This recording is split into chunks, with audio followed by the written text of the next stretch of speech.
The next step that we're going to do at this point is we're going to roll the top rail for the top of the spiral, and I've chosen a 1x2 channel to do this.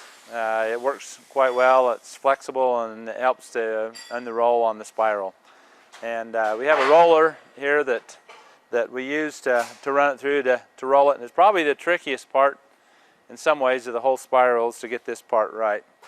I've got some numbers here that I'll use and put into it and into the machine to give me the desired radius for the material I'm using, and hopefully we'll get it right. So we'll go ahead and do that.